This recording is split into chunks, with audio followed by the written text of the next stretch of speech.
She's happy now, she's grateful. দুর্নীতির একাধিক অভিযোগে বাংলাদেশে তদন্ত শুরুর পর সমালোচনার মুখে যুক্তরাজ্যের অর্থ মন্ত্রণালয়ের অর্থ বিষয়ক মিনিস্টারের পদ থেকে পদত্যাগ করেছেন টিউলিপ সিদ্দিক। মঙ্গলবার যুক্তরাজ্যের প্রধানমন্ত্রী কিয়ার স্টারমারের কাছে পদত্যাগপত্র জমা দেন তিনি। পদত্যাগপত্রে ব্রিটিশ প্রধানমন্ত্রী স্টারমারের কাছে পাঠানো বিভিন্ন বিষয় তুলে ধরেন টিউলিপ সিদ্দিক।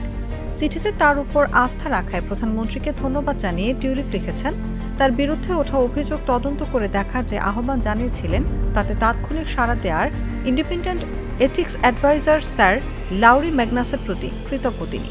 তার বর্তমান ও অতীতের আর্থিক এবং আবাসন সংক্রান্ত বিস্তারিত তথ্য তুলে ধরার সুযোগ দেওয়ার জন্য কৃতজ্ঞতা জানান তিনি।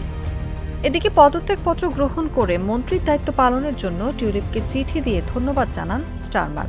চিঠিতে ব্যাংকিং হাব চালু করা, ১০০তম হাব খোলার সাফল্য অর্জন, আর্থিক অন্তর্ভুক্তি নিয়ে দৃষ্টিভঙ্গি প্রসারিত করা এবং চ্যালেঞ্জারের প্রথম ম্যানশন হাউস ভাষণের সাফল্যে অবদান রাখার জন্য টিউলিপকে ধন্যবাদ জানান ব্রিটিশ প্রধানমন্ত্রী।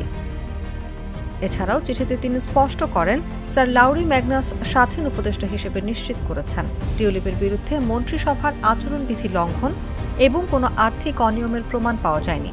নিজ উদ্যোগে স্বাধীন উপদেষ্টার কাছে বিষয়টি উত্থাপন করা এবং সত্য প্রতিষ্ঠায় সহযোগিতা করায় টিউলিপকে ধন্যবাদ জানান স্টারমার। সে সঙ্গে ভবিষ্যতে টিউলিপের জন্য দরজা খোলা রয়েছে তা নিশ্চিত করেন তিনি। এদিকে টিউলিপ সিদ্দিকের জায়গায় নতুন অর্থ বিষয়ক মিনিস্টার হিসেবে লেবার পার্টির এমপি এমা রেনল্ডসকে নিয়োগ দিয়েছেন যুক্তরাজ্যের প্রধানমন্ত্রী কিয়ার স্টারমার। ৪৭ বছর বয়সী এমা রেনল্ডস গত বছরের জাতীয় নির্বাচনে নির্বাচিত হন। এ নির্বাচনে ১৪ বছর বিরোধী দলে থাকার পর লেবার পার্টি ক্ষমতায় ফিরে আসে। এমা রেনল্ডস বর্তমানে দক্ষিণ ইংল্যান্ডের ওয়াইকম্ব নির্বাচনী এলাকায় প্রতিনিধিত্ব করছেন।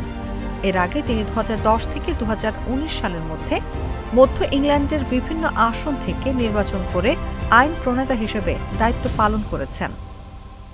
অনুভা বিশ্বাস, জাগো নিউজ। গুড লাক পেনের সফট অয়েল বেসড ইঙ্ক দেয় নিখুঁত লেখার আত্মবিশ্বাস। Good luck pen, make your lakh.